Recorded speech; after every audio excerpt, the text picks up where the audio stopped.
essentially convicted in the media. You don't have to read but a few articles to see how negative they are about him. He has a right to have this information withheld, brought out in public, so that people can see it's not this neat little package. So people can start to wonder if Brian's innocent. Your Honor, Brian is innocent.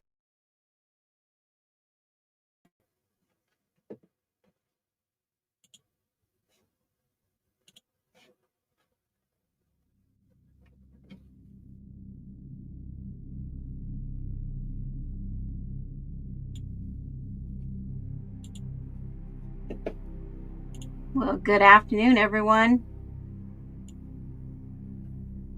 Yep, we are. Whoop, whoop. We are streaming today. 7 more hours, I'll be back. Critic Rick 66. Hilarious. Wicca Wicca, hello. Hello, Patty. Hello, everyone. Hey, Amanda, good to see you here.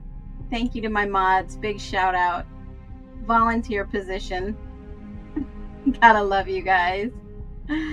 Hey, Holly, good to see you here. Amanda. Woo, here we go. You guys ready? Let's go. Yes, Your Honor. Brian is factually innocent. I got a show for you guys today. It's going to make you rethink what we've been watching, hearing, seeing, reading, knowing.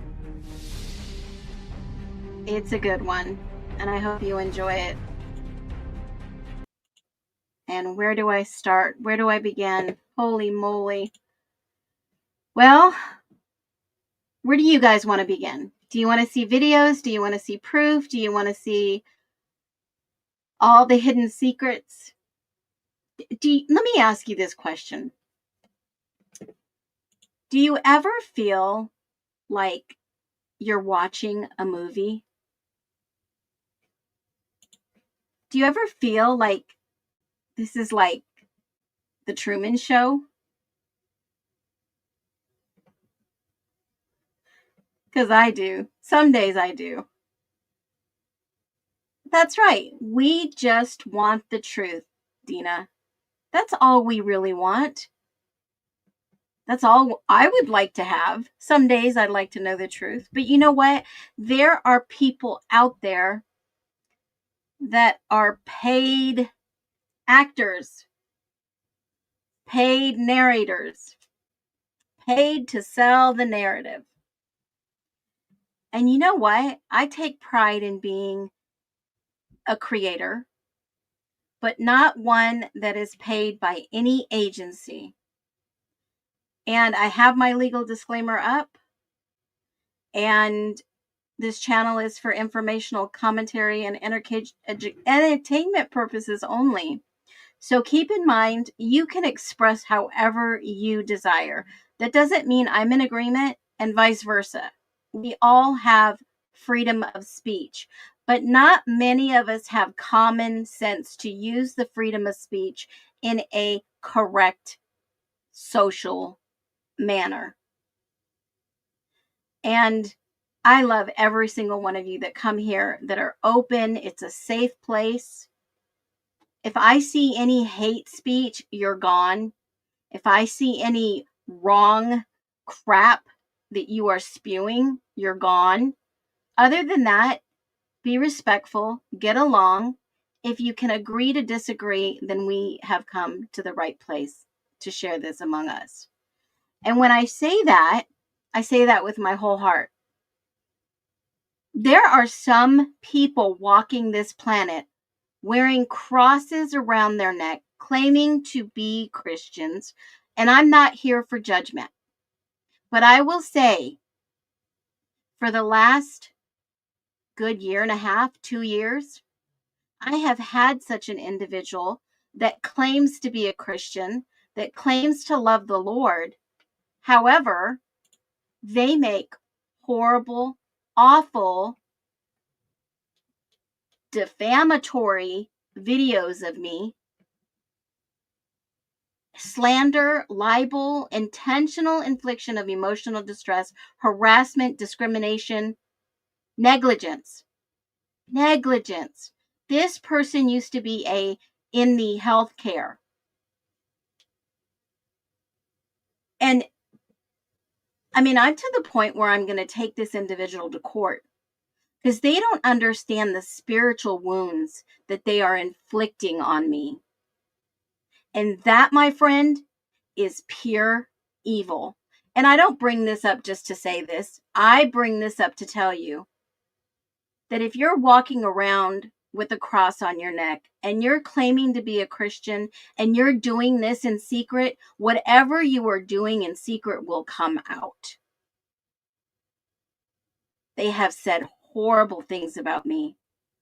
Horrible, awful, ungodly things that I would never do this to anyone. And if you don't know the difference between a moral injury and what a legal injury is, a moral injury is when you have been wronged in your spirit. You have been wounded, shamed. It's not recognized by a legal court, but it's still wrong. They call it defamation, slander, libel, harassment, assault, emotional distress. And if someone's actions have caused you a moral injury, you still have legal remedies on what they are doing, what they have done, and what they continue to do. Now, with that being said, you can have witnesses, medical or physical records, especially if you've had to seek therapy about this, and documentation of reputable damage, including loss of wages, job, business, social consequences. And this isn't just about me. This is about anyone here on social media that have made themselves public. And people are doing this to you. And I'm going to tell you right now, if you are in that situation with everything coming against you, I claim it in Jesus' name that it will no longer continue. That there is no authority to continue doing this. It is harassment and discrimination. Now, with that being said, don't know where that came from, but it just had to be said.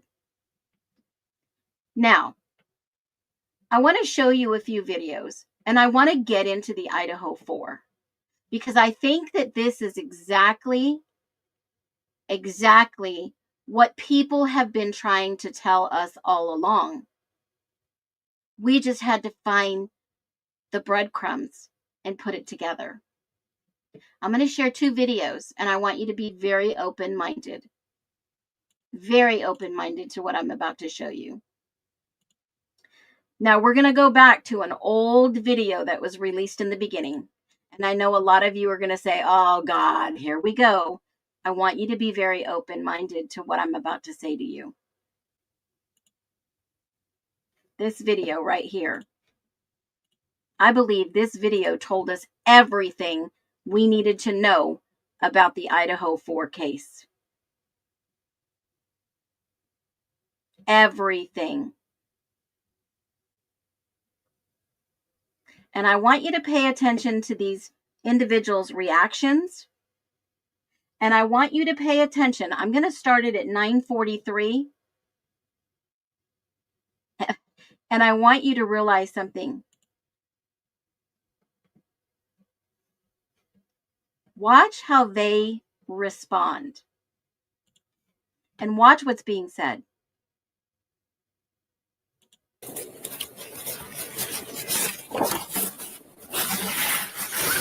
I need to go back just a few seconds.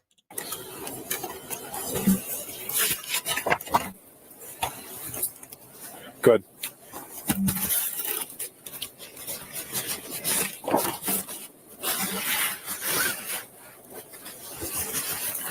Negative. He's been released from the scene. Thank you, though. Negative. He's been released from the scene. Does anybody remember who was released from the scene?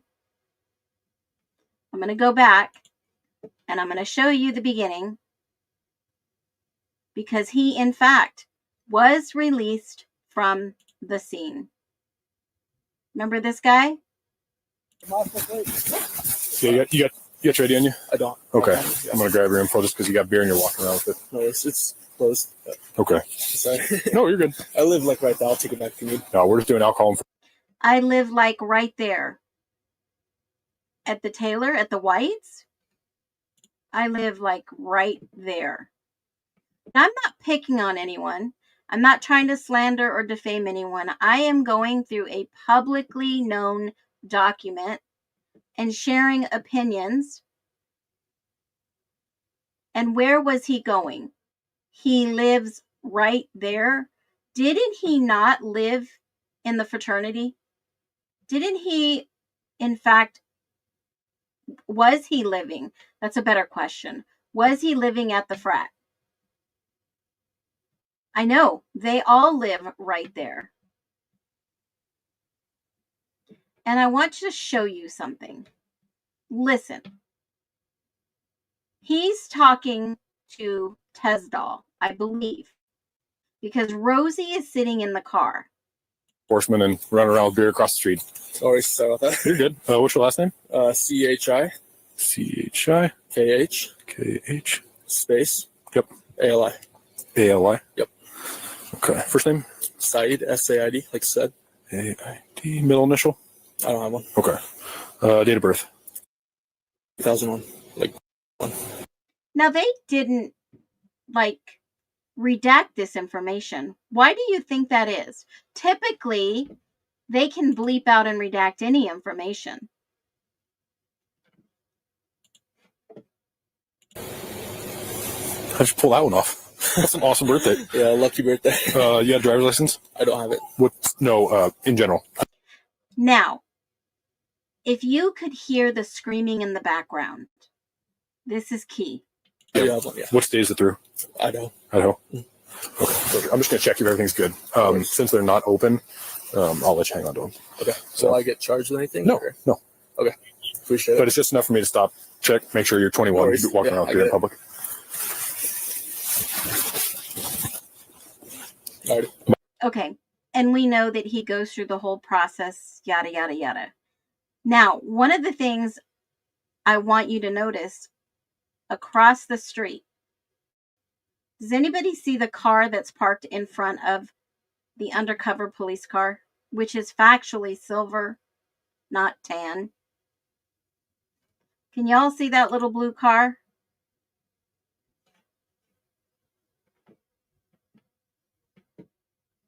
Okay. This little blue car caught my eye a couple of, I don't know, maybe 3 or 4 videos ago. And I want to show you another quick video. I have actually turned the sound off because they play some music that I don't want to get dinged for. But let's watch this video. There's a couple of them out there, and if you've seen them, drop a 1.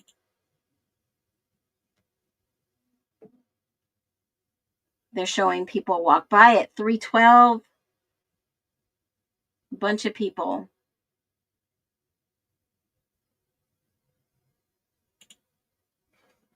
Okay, so I'm going to go back at 312.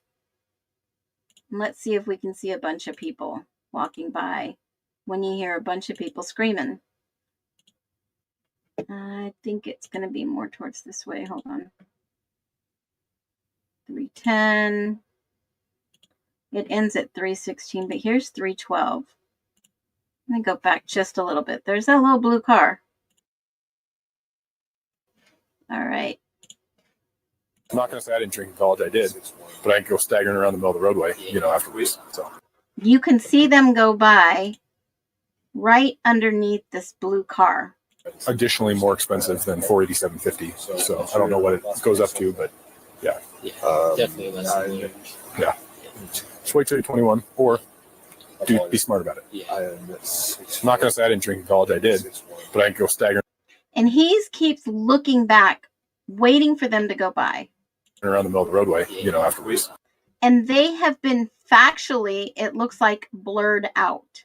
So, not saying you're a bad person or anything, but there's a way to do it, obviously. And you can still see an outline of them. I hope everybody saw that. So let's talk a little bit more about this for just a second. There is another video.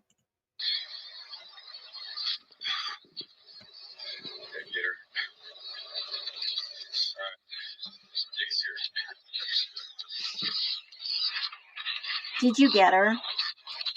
Did you see her? Has anybody seen this video?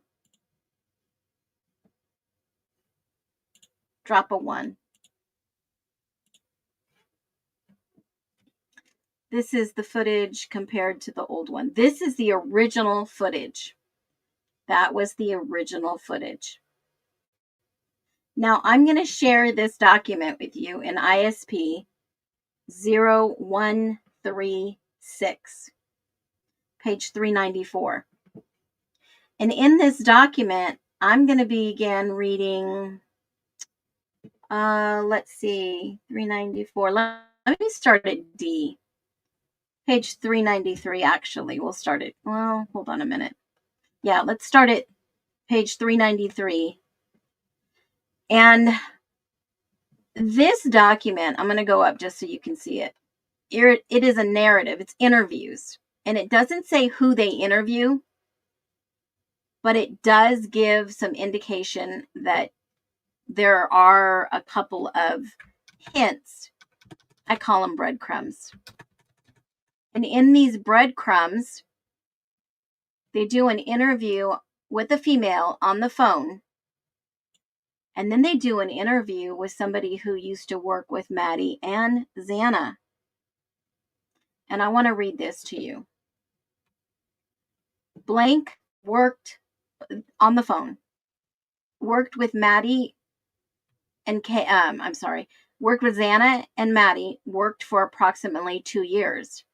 Mogan was reliable employee who was well liked. Kernoodle was a blankety blank. She would blank and call in sick. I can only imagine what this individual is saying, that maybe somebody's not reliable and a flake, or just too busy with her life to work, right? I get it. Both girls were very sweet in nature. She did not know either girl well outside of work. Mogan ran the Instagram feed for the business. Now remember, Maddie was a marketing guru. I want to say guru. She knew how to market. She not only marketed for Mad Greek, but she also did the marketing for the sorority. And if you didn't see on Instagram the sorority and the numbers and the views and how they were making an impact for the sorority, she was doing a great job, right? That's what you do in marketing. And so she said that she didn't know, or she is unaware of anything unusual happening with either girl at the business or in their personal lives. Well, how many times had we seen a headline that they were stopped at the Mad Greek and all these other stuff in regards to the Mad Greek, and the Mad Greek closed up and went out of business, right? So then they go on to say that she provided us with 2 names and phone numbers of other blank who worked with Xana and Maddie, blankety blank and blank. In a follow-up text message with Detective Powell, she provided the name and a phone number of a 3rd employee. So then, of course, Powell, and this is on November 16th, this is just within 3 days of the unalivings, 3 days of this horrific, tragic murder in this house. So he goes and he calls on the phone and he wants to know about their relationship with Xana and Maddie. And so provided, this is a male, by the way, he provided the following information. Reference the audio interview recording for full details. He turned on his recorder. He was not friends with either one outside of work. This was somebody who worked at the Mad Greek. He remembers that either Xana or Maddie told him they had a stalker, but wasn't sure which one told him that. okay, well, let's just back up a minute. He remembers that Xana or Maddie had a stalker. I don't remember anyone saying that Maddie or Xana had a stalker. Does anybody hear? Anybody? I don't remember ever hearing that Maddie or Xana had a stalker. I mean, drop a 1 if you heard that before. I see a lot of no's. I mean, some of us really know this case pretty well. Yeah, that's the first time I've ever heard of this in this report. So he's not sure which one told him that. But he was very aware of the Twitch stream of the video taken at the food truck, the food truck, you know, the one that we've all seen, that Maddie and Kaylee were in, and they arrived at 1:40 a.m. in my timeline, and they left at 1:51 a.m. Now, he was aware of it. His friend Blank showed him the video, and Blank was at the food truck at the time Kaylee and Maddie were there. He was unsure of Maddie's last name because he says Kaylee's last name. And then he goes on to say, Blank told him a guy who walked up with Kaylee and Maddie told him he was there to help them get home. Now, obviously, this is Hoodie Guy. But in the video, the girls never talked with the guy. So in reference to his viewing the video, it looks like the guy recognizes there's a camera, and then he flips his hat around and pulls up his hoodie.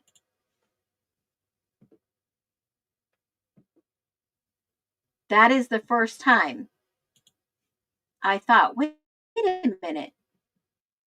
Somebody showed him this video camera, and I thought maybe he was there. But he's saying somebody told him. And then D, this is where it gets good. Blank told him when the girls left the food truck, they got into a blue Honda or a blue sedan. He wasn't sure. I'll pause right there.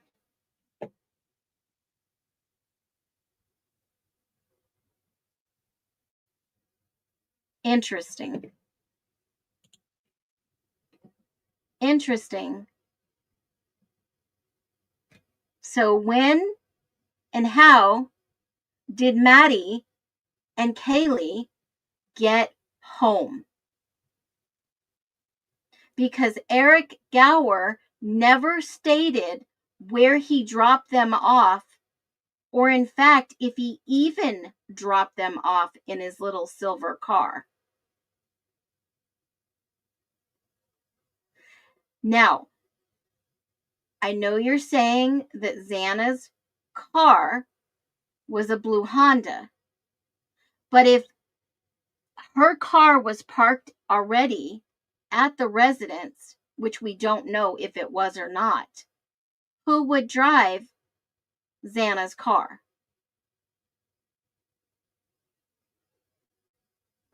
Who got in to what car? How can we figure out who picked them up? Whose car picked them up? Well, I'm going to show you another document. Well, who owns this car? I mean, if you play the video a little bit, they didn't black out the license plate in a couple of different areas. You can see the whole license plate. Yeah, I've thought about running it. It's actually a 1T license plate. 1T is Driggs, I believe. Let me see. Hold on. I looked that up. 1T license plate. Here we go. County license plates. 1T is Teton or Driggs. Now, I don't know who lives in Teton, I don't know who lives in Driggs, but that's way over here on the other side, right? All the way to V. I looked in all the documents to see perhaps if anybody lived in that area. Didn't see anything. But that car license plate was shown on this video when this guy is getting his ticket. They move away from the vehicle and it's nobody blocked it out. It's actually on there. Right there. Can you see that? Oh, no, you can't because I clicked off of it. Hold on. Right there. On that video, I'll have to take my banner off for a minute. On that video, it is not blocked out.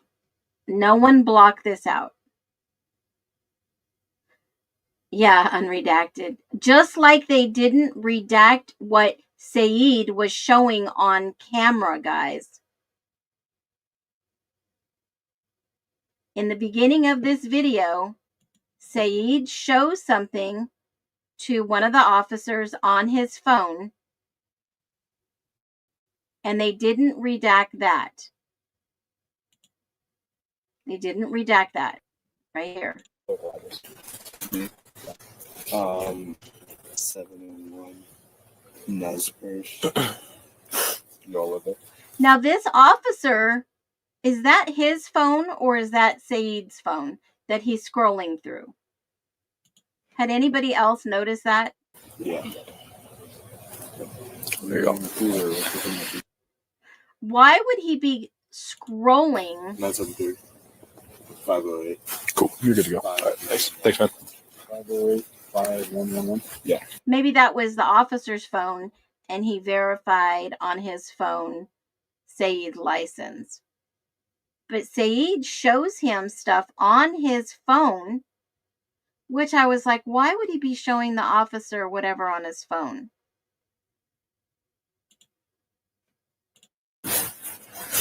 Careful with your ID on your phone or anything like that. HA. Because then I can just check and call it good. I got a photo of it. You do? Yeah. Perfect. That's not it. So that's Saeed. He's got his phone. And he's showing some pictures. Hold on. License in Idaho, a different state. I got it. Good phone number? 208 590 8111. 8111? Yeah. And you can roll your address for it. Local address. Me. Yeah. 701 Nesper's. All of it. Yeah. And y'all know what 701 Nez Pierce is. There you go. 973 508. Cool. You're good to go. All right. Thanks, man. Okay, so let me get back on track here. Yeah, I also have a picture of my license on my phone just in case. It's, yeah, you don't, yeah. You don't have to show them. They have to prove who you are. You don't have to prove who you are. Okay, so when you see this document that I'm about to show you, this document is 0 ISP 004. So before I get off of this document right here on 136, it says that they left in a blue Honda or blue Sedan. Was unsure. And then it kind of goes weird from here. They asked where Xana had lived before. They described it was a rough environment prior to moving in her current residence. There was a lot of partying at the house. Things got better after she moved out. She knows that Kernoodle used blank. She believed Kernoodle and other workers, she said, had a stalker, but didn't hear that from her personally. She heard that from blank blank after Kernoodle was killed. So somebody came up with this stalker story after she was unalived. Kernoodle and another blankety blank did not get along. They didn't get along well with most of the staffers at blank, but she thinks it was all work related. Then this detective calls another person, a cook, regarding the knowledge of Kernoodle and Mogan. Provided me the following information, and I turned the audio on. He recorded it.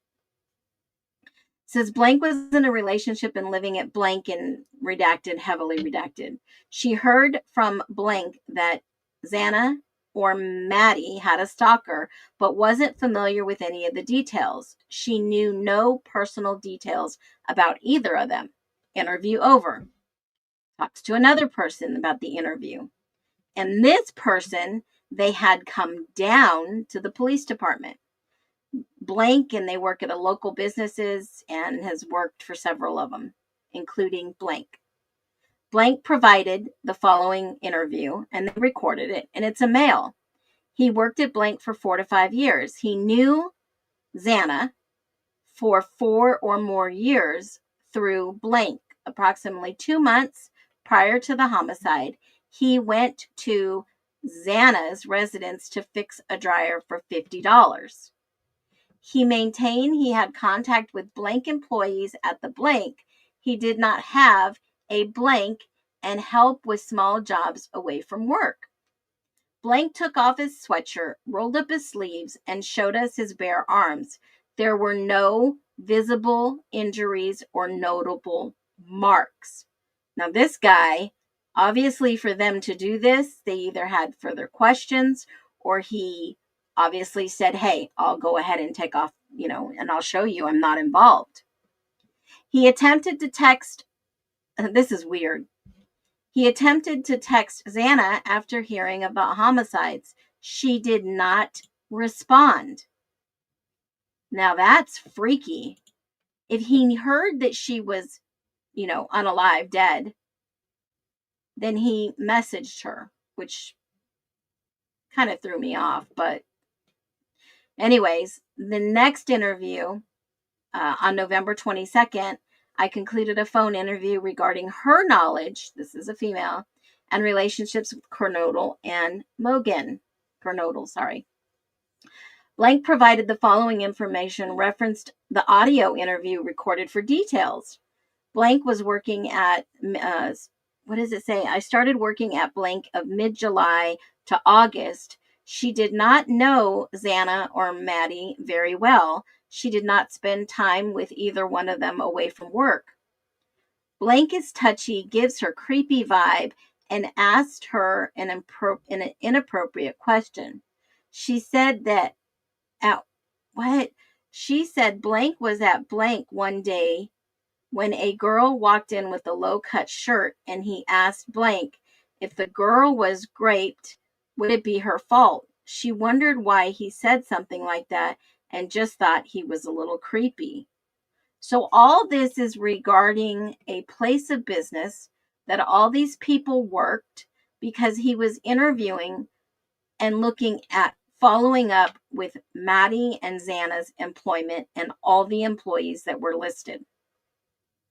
I conducted several follow-up interviews with other employees. I don't know what was going on there, but who was the dude that was a little creepy and would ask questions like that? Right? That's sus. So let's get back to the little blue car. On ISP 0044, there is a document. I'm going to run to that one real quick, and I think it's page 129. Let's jump to 129. Let me just do this. 129, and I'm going to start at, let me see, where do I want to start? How about, okay, let me explain this one because this one's a large document. So there are about 5 witnesses that they go and they interview, and this all took place on the 21st of November, right? Just a couple weeks after this event happened. And one individual is Hispanic, 22, lives in Idaho Falls. And then another one is 34, male, lives in Kennewick, Washington. Another one lives in Moscow, Idaho, 26, male. Another one is a 21-year-old male that lives in Boise. And the last one is a female who is 20 who lives in Post Falls. Now, they really didn't say exactly which of these tips are these individuals, but typically they go in order. So they state that November 26th to the 22nd, December 6th through the 22nd, they did all these interviews from certain tips and they followed up. And this was in regards to one of the tips that they had gotten. And when you look at these tips, you're like, wow, what information were they given about who these individuals were? Someone else with all these tips had to call in.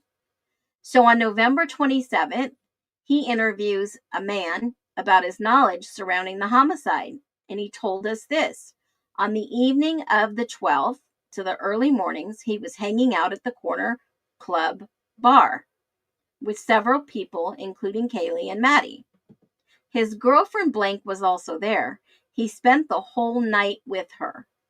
Everyone was drinking alcohol that night. They were not using any recreational drugs. His friend had been invited to Kaylee's house on the night of November 12th, but chose not to go. So what time was this friend invited over to Kaylee's, but he chose not to go? I mean, something just didn't sit right with me about this whole interview. Something did not make sense. And when I get to the bottom, you're going to be like, holy crap. He got into an argument with someone at the bar, but doesn't know who it was. He drank out of the other person's beer. He apologized to offer and buy another beer. He is not a cocaine dealer. Someone must have said that he was a dealer in order for them to ask a question like that. Right? Think about it. Why would he state he is not a cocaine dealer? But he's got a girlfriend, and his friend was invited over to Kaylee's house. Then he provided a blank phone number and a blankety blank phone number as well as blank. He gave them a couple of names. So then they go and they follow up on the next tip. And this next tip seems to be really an odd number far away from the other tip. So requesting an interview of blank regarding her interaction with a fellow law student. So they go out after Thanksgiving and they interview this guy. And during the interview, this individual, you'll see, during the interview told us the following. It's a female. She is in the program of You and I with blank. She had a conversation with blank after the homicide occurred. Okay, this is the University of Idaho. During her conversation, somebody referenced the homicide in Moscow compared to the mass shooting at Virginia Tech. Blank told her the suspect in Virginia Tech shooting had killed 2 people prior to conducting the shooting on campus. While talking with the VT shooting about the Virginia Tech shooting, Blake's breathing was rapid, heavy, and visible through his clothing and had visible sweat on his upper lip. Who the heck is this person? Blank did not mention anything specific about the homicide in Moscow. Blank talked about murder, which took place at 2017 at the Fred Meyer in the Tri-City areas. Said the suspect in that murder was at one time his roommate. He tried to get his roommate help and called the police about him prior to the shooting. Blank was in the Tri-Cities area. She does not know where Blank lives in the Moscow area, and she does not know what he drives. The phone number is blank. He is back in town. Blank was blank's birthday. On the 13th, she was invited for brunch at blank. She did not attend the brunch. So he takes that lead and he goes and he interviews blank blank because we were talking to him because he was a Marine. He does own K-bar knives. They are safe at his property in the Tri-Cities. He's a Marine. Blank with his birthday, he had some of his friends go to Rico's in Pullman, Washington. He met a woman there named Blank, phone number blank, later was identified as blank. He took a Lyft ride to his apartment in Moscow and arrived approximately at 2:30 a.m. He was very drunk. Blank was giving him water and stayed with him until the morning of the 13th. His roommate answered the door and let him and Blank into the apartment. Blank showed me the Lyft route and the receipt on the app from his phone. The receipt showed the Lyft left Blank at Pullman, Washington at 2:10 a.m. and arrived at Moscow at 2:28 a.m. So then he says, okay, I'm going to go interview your roommate. And he goes and he interviews the roommate about the statement that he made. And he got a call to open the door for Blank and let him in. He was drunk and with a girl who would not show him her face. Well, who was this girl? Right? I mean, we're all wondering who the blue car is and who's this girl. And so hopefully it'll make sense in a minute. He will, what did he say? Hold on a minute. Okay. So then he goes and conducts the interview with Blank over the phone and to clarify his name and frame of, activities. So during the phone call, this guy tells us the following. He was drinking heavily and effed up all weekend. The kind of days that run together. On the 13th, he went to brunch and hooked up with Blank and later identified as Blank for dinner, came back to his house and stayed the night. He took Blank to breakfast in the morning and then dropped her off. He is out of town in the Tri-City area for the next couple of weeks.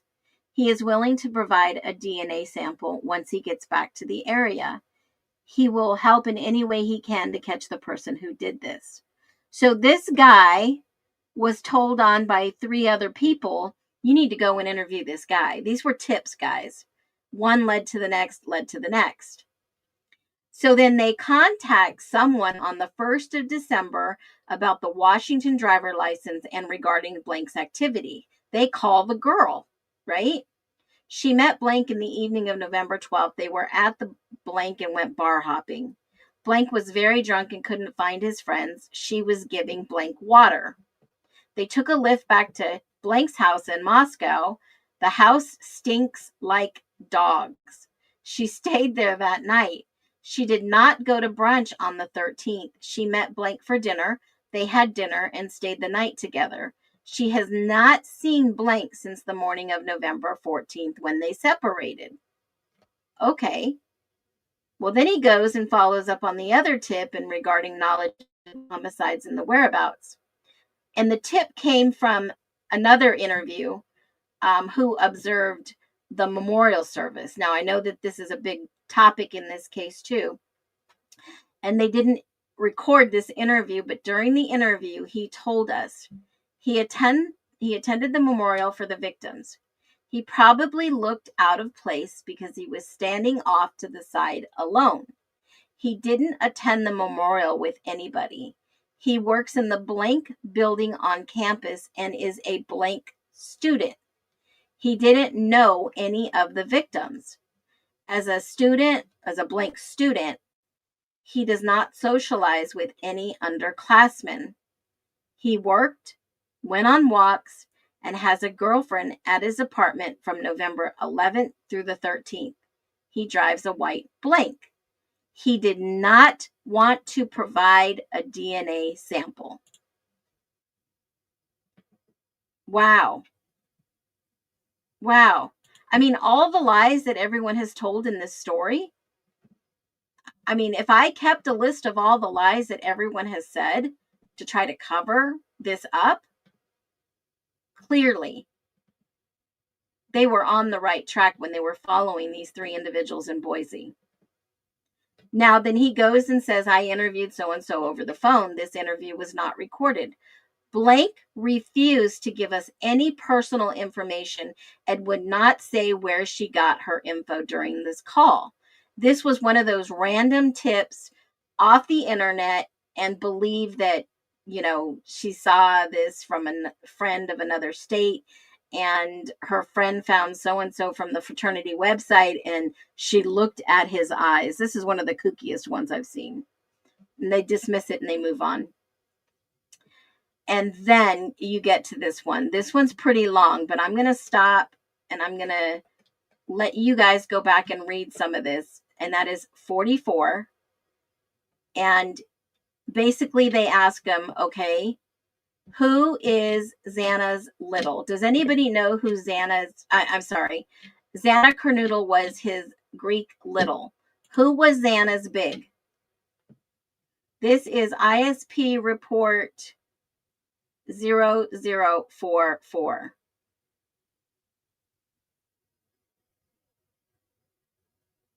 Who was Xana's big?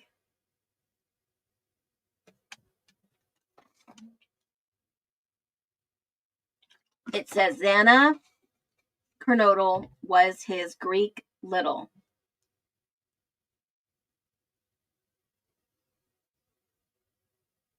A Greek is someone you are not pursuing. A Greek is not someone you're pursuing, but becomes a friend and part of your Greek family. His big told him to hang out with a few different houses, like the blank and the blank. They would have events with their littles when they were invited. That's what I thought. That's what I thought, Yvonne. Last year, and this is interesting about the workings of the frat. Last year, he was the blank. He knows everyone at the frat pretty well. He gets a little cliquey based on pledge classes. He had classes with Maddie since freshman year, and he met Kaylee through Maddie. Maddie had been dating blank for a while.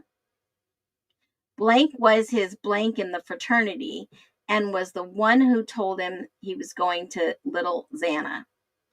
Blank his little and is taking over for him as blank. He knows blank pretty well. Blank will be done in a semester. He and Kaylee started talking a month prior to the homicide. She would come back and stay with him at the fraternity. So this was someone that Kaylee was dating at the fraternity a month prior to the homicide. So she was dating somebody recently in the last month and allegedly was staying over at the fraternity. So that had to have been the month of, let's just say, October. Yes, that is MMBF. Yes, I believe so.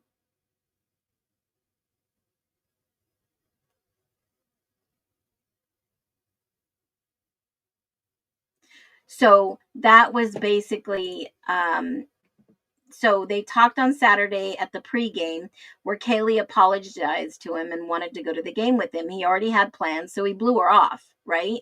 That's basically what he said. Kaylee texted him that night. He had ignored it. Kaylee was pretty drunk on Saturday. She was probably texting others to hang out as well. The texts were through Snapchat. Snapchat deletes after 24 hours. He says they mainly use Snapchat. They will create a large 40 group person on Snap to communicate. His primary way to communicate is through Snap. He never really had standard text messaging conversations. Blank is still a blank and lives by himself on blank. He was out of the picture on Saturday because of the formal. Now, I looked everywhere on social media to see what the formal was. He usually knows where the guys are going to be and are comfortable going. His frat is comfortable with going to Xana's house for a party. He is not aware of everyone's relationships with the victims, but there was somebody who was not allowed at Xana's house. He would know. Well, what would he know? Who is this person that wasn't allowed at Xana's house and he would know?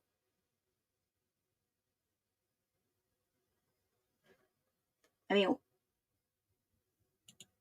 Blank would know. He is not aware of everyone's relationships. Yeah. Maddie and Blank were pretty enamored with each other. He doesn't know who was hooking up with who within the group of people. Blank is dating someone from Boise, and Blank was dating someone from the frat house, had gotten with Blank. Well, we know who that is. DM was dating someone from Boise, and Bethany was dating somebody from the frat house. He feels pretty terrible about what happened. Blank was the last Blank of the fraternity. He was visiting the weekend. Blank was visiting the weekend of the homicide, and he was staying at Blank. Blank is a cabin at the end of Blank. There's a cabin at the end of Blank. At the end of Blank. Yeah, Detective Blank. Who is this elusive Blank person? So anyways, it goes on to say, yada, yada, yada. There was a fight. All of them were at the corner club and no one saw the altercation. But he also got into a fight at the corner club. But 3 or 4 weeks before that, they got in a fight at a formal. So whoever this individual that they're talking about is very interesting. And Blank has popped up on the university radar a couple of times because of the fighting. He's known as a night owl. They usually don't see him until about noon. I mean, I could take a lucky guess of who they're talking about. I mean, honestly. I mean, we can put the pieces together, right?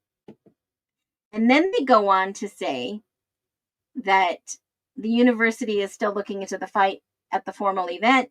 He was gone on the weekend of the formal. It looks like Blank was in the wrong place at the wrong time and got caught in the middle of an altercation.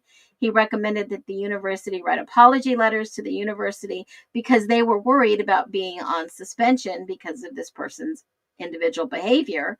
And, you know, obviously based on the formal incident and then a couple of hazing allegations. So obviously there was some hazing stuff going on with this individual also.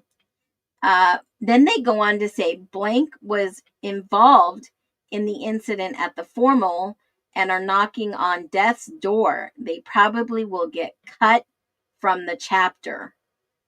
Who the heck is this guy saying he's knocking on death's door?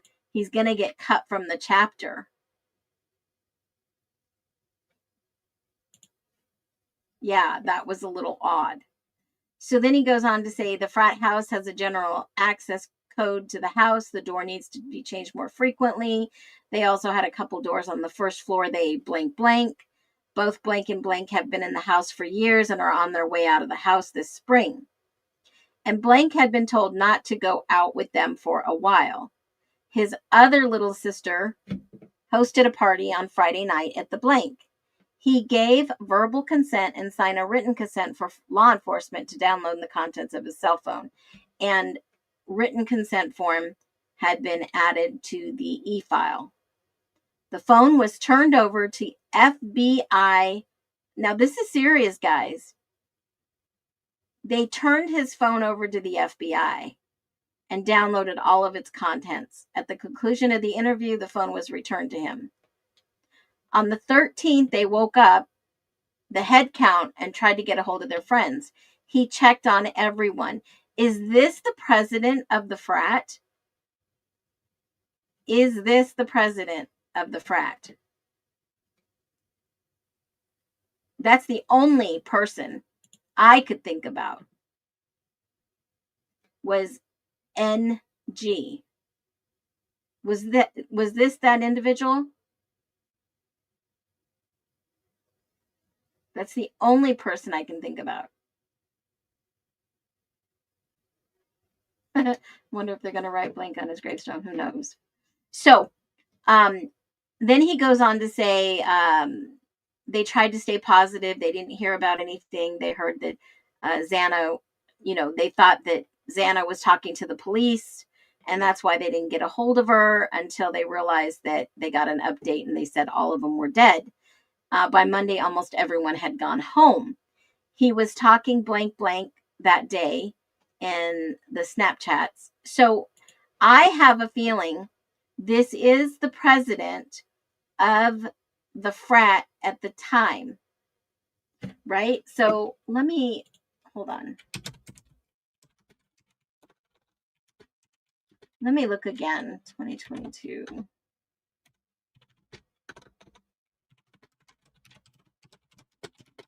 I have to look at my handy dandy notebook for this one because I'm trying to remember who was the president of the frat at the time. Was it? I want to say I had a picture. Let me grab it.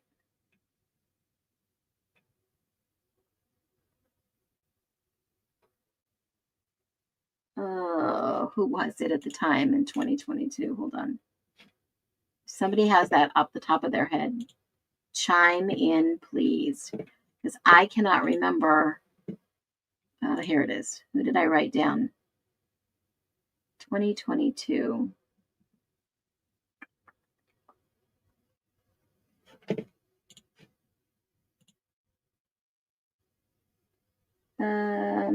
Yeah, the FBI was in town for sure. Well, 44 of them were already in town for some conference, and then they just moved them over there, which I thought was kind of odd too. The timing was really super odd. Here it is. Class of 2022. Official page. Okay. Now, I definitely don't see. That was the 17th. There's Jack. Congratulations to Jack.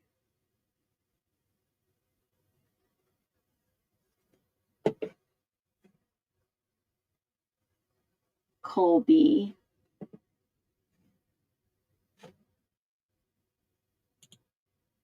Who was the president of the chapter at the time? I thought I wrote this down before. Maybe I didn't. I'm going to have to come back to this. I thought I wrote it down. Was it Reed? Is that who Kaylee may have been? Or maybe that was something else I heard. Okay, so I think this might be. Was he from Boise? Hold on a minute. Was it Reed? I just looked it up. Reed Offstrom.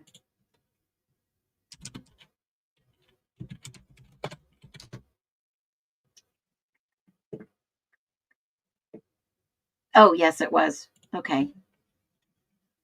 Whew, I thought I was losing it. Yeah. Yeah, he is. He actually is in Boise. His dad, I know of his dad. Let's just say that. Okay, so let me go back to this document. Okay, so he was trying to stay positive. At 3 or 4, they got an update saying that they were all gone. He was talking to Blank that day and was into some Snapchats with others about what was going on. And then he said Blank and Blank are 2 from the house he hangs out with the most. He stayed over with them on Saturday night. Blank was in his room with him all night. He is a blank. He was at the party until about 4 p.m. He went to sober up so he could go to the formal, and the formal was held at blank. They got back to the blank about 11 p.m. There were probably about 60 to 70 people in the apartment attending the party at blank. Once he left the party, he detached from the events for the night. So he's the only one that didn't have an alibi. Is that correct? Is he the only one?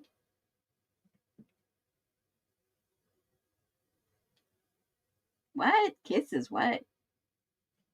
I don't know. But listen to this. He verified to the police, which then therefore they go into Boise and send a surveillance, and they follow these two individuals. Blank drives a blue, blank drives a silver, and blank drives a small white car, maybe a blank. And that is the last thing this investigator puts in this report, in this interview. So why do you think he would put it the last thing in the interview and then go over and interview somebody who drove a blue blank? And I kept wondering, is this the reason why they went to go and see whose blank it was? Because of this? So, perfect. Thanks, man. Thank you. I'll get you a copy here. And you see in other videos, I know Xana drove a blue Honda Civic, but somebody else had to have drove a blue car that they were interested in. What? We're not here to hook up, baby. Get out of here. I hope they weren't saying they wanted to hook up with anyone in the chat.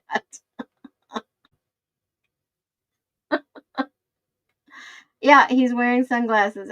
You know, that Corey whatchamacallit song, I wear my sunglasses at night.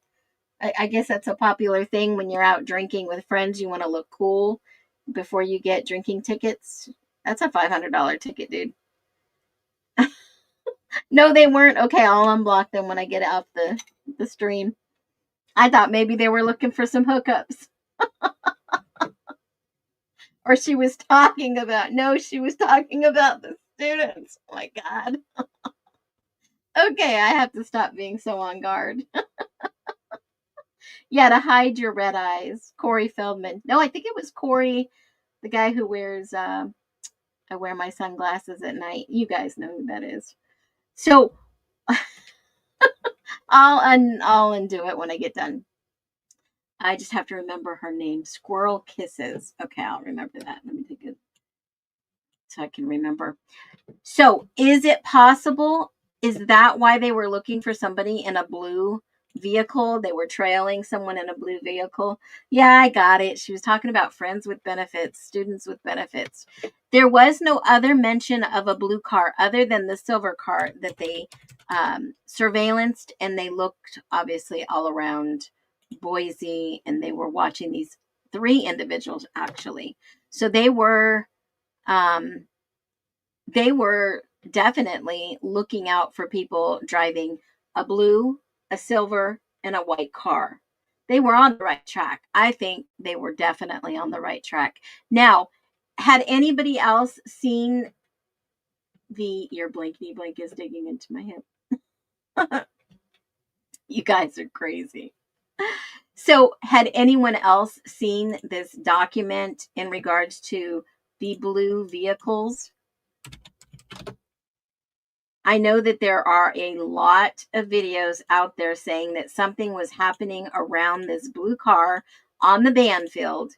And if you have not seen any of those videos on the streets of TikTok or on the YT, they are out there. You can go and check for yourself. But we do know the only vehicles that were parked out in front of the 1122 road was the blue Honda vehicle that did belong to Xana. But all the other blue cars mentioned in these documents and on video. I've never seen any other blue car. Now, I do know that Xana's iPhone was located in the glove box in the Honda Civic, her car outside of the house. That was logged into evidence, and I have it listed as Exhibit 81 in the evidence with the ISP. So ISP did get Xana's phone. They did take all kinds of other pictures of what was recorded and collected. So I don't think that MPD got all of the evidence, but they did gather some evidence. And the only other thing that I found in regards to the possibility that this was connected allegedly to the frats was that blue car that they also went and they surveillanced in Boise. And that was it. That was the only thing that I had seen, except for that last interview on that 44 document. They interviewed one more person over the phone, and she attended the formal on the 12th with blank. And after the formal, she stayed the night at the frat house. So there was somebody else who stayed the night, a female, at the frat house. So they were nowhere near that area. But I just thought that was a little strange that no one had mentioned anything of the blue car before. And I wonder what time Xana recovered the glove box. I know, right? That's one of the things that I was curious, because they did say that there was an iPhone inside her car, and I didn't know how she would get her iPhone to call and place an order with Jack in the Box, unless it was truly through Ethan's phone. But if she was on TikTok, how could she be on TikTok when the phone was actually inside her car? And that was one of the ones that I was like, wait, what? How could she have been on her phone TikToking when her phone was in the car under evidence? So, those are things that you have to consider. And it makes me feel like, are we watching a horrible tragedy that they've turned into some social media movie? Is that anything that we are watching now? Because obviously the DNA has come into effect in this new case with Charlie. And they're saying that there was a lot of trace DNA on the weapon and the towel, just like they said that there was trace on the knife sheath with Brian Koberger. The phone was in the car as white and it was broken. I have several laying around that were broken. Possible. Did she have more than 2 phones? I don't know. I went through the evidence logs. It wasn't her phone found by Ethan's body. I don't know. They didn't specify. They just said what was found inside. It could have been an old phone. Yeah, absolutely, Stone. It could have been an old phone. I mean, I usually don't leave an old phone in my car. Did the phone in the car have red fluid on it? It looked like it was old or something spilt on it. Absolutely. The van's shoe print. Well, that's all I had for you today. I know it's getting close. I know you guys are going to jump off and watch some other creators. My time is just about come to an end. There are a couple of other things that I did mention in early on in this case that I'll bring back and do a video or a live about it. There are 3 more things before this Friday when we find out if anything new drops in the case. There has not been anything filed. I usually check up at the end of the day and the beginning of the day. There's nothing on the repository. There is nothing in the case summary. It has not been updated. I am waiting for anything to drop. I am always looking because, as you well know, we are all curious in what's going on in this case. If you hadn't seen my previous live, I just did the arraignment very quick of Tyler Robinson in regards to the Charlie Cook unaliving in Utah and some other things that are coming out of that, which the charges have officially been filed, and then obviously the George Zinn information, which has been really, really wild. So there's no updates. I did share earlier today about one of the Moscow attorneys perhaps allegedly may have dropped their presence in the case with Karen Laramie and the restraining order to not share any more pictures publicly. I don't know why they would not want these pictures to be published. It kind of makes them look a little suspicious, because anything that you want to hide from the public, it just makes me think twice about it. So you guys be well. Thanks for tuning in, and have a fantastic, wonderful night. And remember, if you haven't seen the new inspiration video, definitely check that out. That's from my Hope series I'm creating. I have a couple of more, but go ahead and check those out if you need a little bit of uplifting in your life. That you hit the thumbs button on the way out. I appreciate every single one of you.